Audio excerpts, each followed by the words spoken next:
Waalaikumsalam. Ya, mari Pak Adnan. Dari Kota Barat. Ya, mari Pak Adnan. Saya mau menanyakan, ada hadis yang menyebutkan bahwa seseorang kalau akan meninggal dunia dan kemudian bisa dituntun dengan kalimat la ilaha illallah akan masuk surga begitu. Ya. Nah, peristiwa yang dialami oleh keluarga saya pada waktu tahun 71, ayah saya waktu itu mau meninggal dan dituntun oleh kakak saya perempuan. Dan ayah saya mengucap la ilaha illallah tapi tidak begitu jelas begitu. Ya. Nah, apakah ini juga sudah termasuk yang ada dalam hadis itu? Kemudian yang kedua, seandainya ada orang dituntun kemudian yang mau mati itu sampai mati tidak mau menyebut la ilaha illallah, apakah indikasi ini orang ini masuk neraka begitu? Terima kasih. Assalamualaikum warahmatullahi wabarakatuh. Itu Nabi menuntunkan laqinu mautakum bila ilaha illallah. Ya, kalau kita menunggui orang sakaratul maut supaya menuntunkan kepada orang yang sekarat tadi membaca la ilaha illallah. Karena la ilaha illallah bagi orang yang mau mati itu sangat besar. Akhir hayatnya dia baca la ilaha illallah dakhalal jannah. Ya. Maka siapa tahu kalau dia sudah baca la ilaha illallah terus mati seperti yang di saudaranya Pak Adnan tadi. Bacaannya sudah tidak cetok. Bagaimana bisa cetok? Wong ilatnya sudah ketarik ke dalam. Ya. Maka walaupun bacaannya tidak cetok, kalau dia memang membaca la ilaha illallah tidak cetok bagi manusia yang dengar. Tapi bagi Allah jelas sekali karena ucapan la ilaha illallah itu diucapkan la ilaha illallah karena pantulan dari dalam hatinya.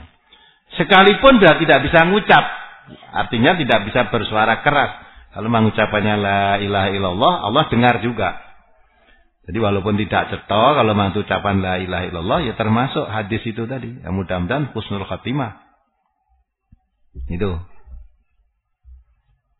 Kemudian yang kedua, apakah yang dituntun sampai mati tidak mau baca la ilaha illallah itu indikasi jelas orang masuk neraka? Oh tidak, belum tentu. Ya, sebab orang masuk neraka dan masuk surga itu ditentukan oleh amalnya. Mungkin waktu mau meninggal dituntun baca la ilaha illallah sudah setengah sadar, artinya sudah nyut jalingan, nyut tidak, sehingga dituntun nggak bisa baca, wong tidak sadar kok.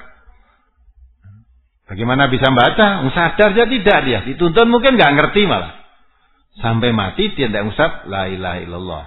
Apa dia masuk neraka? Tidak, amalnya yang menentukan. Fa amman saqulat mawazinuhu fahuwa fi 'ishatir radiyah wa man khaffat mazinuhu fa ummuhu hawiyah. Kalau nanti setelah dihisab oleh Allah, dimasukkan di mizan, ditimbang oleh Allah, timbangan baiknya lebih banyak daripada jeleknya, dia masuk surga.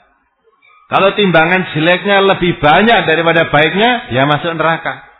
Maka orang ditentukan oleh amalnya, bukan ucapannya. Nah, ucapan terakhir la ilaha illallah itu supaya tekankan oleh yang menunggu itu masih ada harapan. Barangkali dia akan meninggal masih bisa la ilaha illallah terus meninggal, dia masuk surga. Jadi ada harapan baik. Maka itu supaya ditaati ajaran Rasulullah itu. Jangan sampai orang mau meninggal malah dibaca ke Yasin, baca ke ayat kursi, baca ke ini macam-macam. Sing la ilaha illallah ada harapan masuk surga tadi malah dilupakan. Padahal itu gampang malah. Bacaannya pun ucapannya mudah dan tidak sulit untuk bagi yang meninggal, mau meninggal mendengarkan itu ya lebih mudah. Maca Yasin kabeh masa dirungokke ora keneng malah.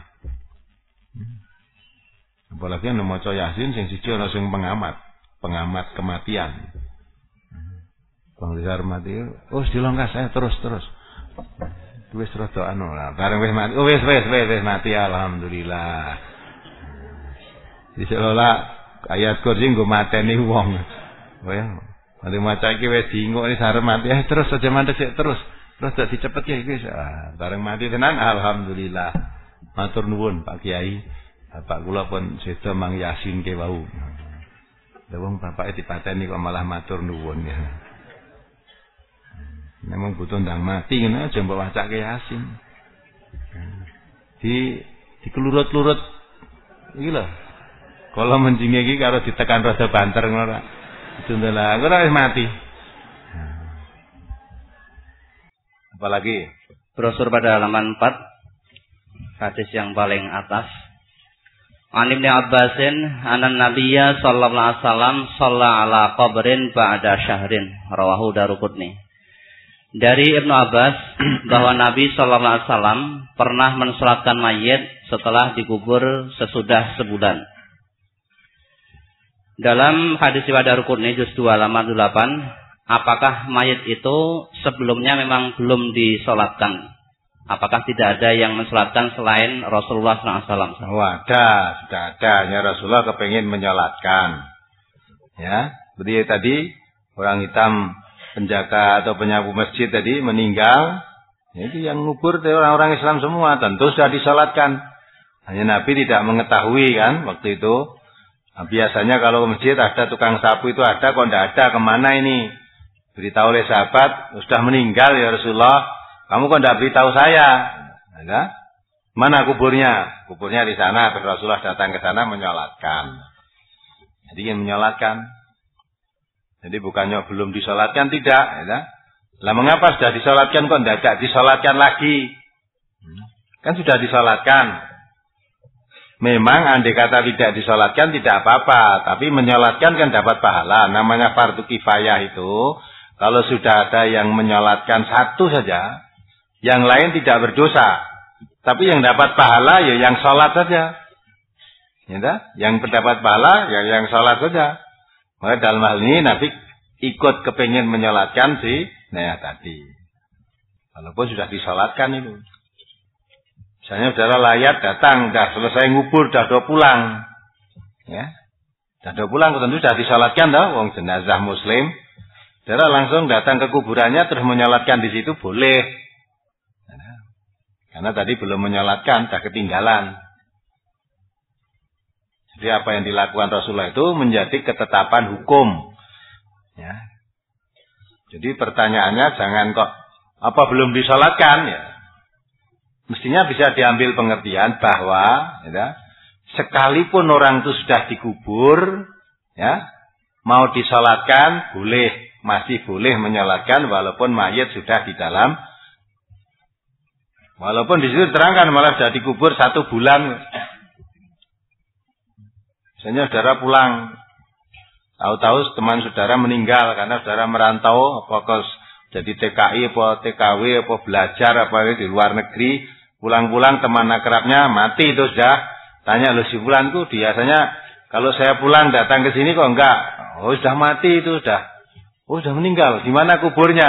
Datang saudara menyolatkan boleh. Walaupun sudah beberapa lama karena teman akrab saudara kan meninggal. Saya pengen menyolatkan walaupun ketika dikubur dia sudah disolatkan sebelum dikubur itu.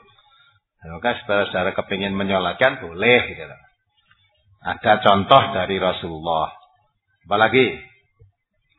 Mohon dijelaskan tentang Nabi Sallallahu Alaihi Wasallam tidak mau mensolatkan orang yang berkhianat. Namun dalam hadis itu diriwayatkan bahwa Nabi bersabda, solatkanlah saudaramu itu. Ya.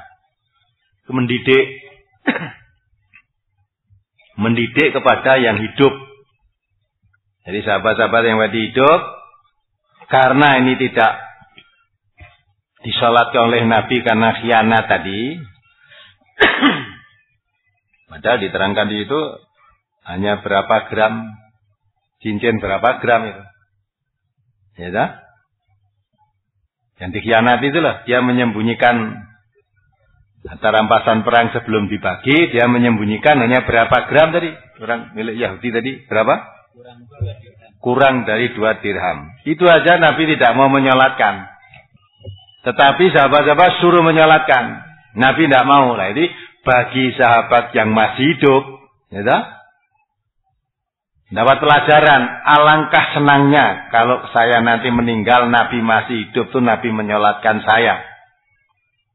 Alangkah ruginya orang yang meninggal dunia sedang Nabi masih hidup, Nabi tidak mau menyolatkan. Padahal dalam hadis tadi dijelaskan, orang yang tadinya dalam kuburnya gelap setelah disolatkan Nabi menjadi terang. Maka kalau saya meninggal, Nabi tidak mau menyolatkan, sedang Nabi masih hidup, alangkah ruginya. Maka kalau kepingin disolatkan Nabi, jangan khianat. Jangan khianat. Kalau khianat loh, contohnya itu, sahabat-sahabat suruh menyolatkan, tapi Nabi sendiri tidak mau menyolatkan. Maka orang korupsi yang banyak, koruptor itu tidak hanya 2 gram, berapa triliun itu. Ya. Paman Nabi masih hidup, mereka mati nggak disolatkan Nabi itu. Itu khianat. Dipercaya khianat. Dipercaya untuk ngelola uang negara, dipercaya untuk apa ini, dipakai sendiri. Untuk memperkaya diri. Itu kan khianat kalau begitu itu. Maka andai kata Nabi masih hidup, itu mati tidak disolatkan itu. Itu pelajaran bagi kita juga. Maka orang yang khianat menunjukkan bahwa perbuatan khianat itu sangat dibenci oleh Nabi. Sangat dikutuk oleh agama. Ya. Karena khianat itu bukan orang mukmin, itu ciri kemunafikan.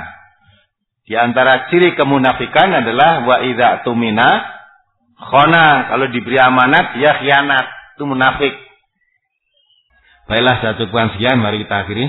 Alhamdulillahirrahmanirrahim. Subhanakallahumma wa bihamdika asyhadu an la ilaha illa anta astaghfiruka wa atubu ilaik.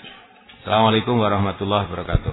Demikianlah para pemirsa semuanya pembahasan kita untuk pertemuan kali ini. Semoga menambah khasanah ilmu yang kita miliki. Wassalamualaikum warahmatullahi wabarakatuh.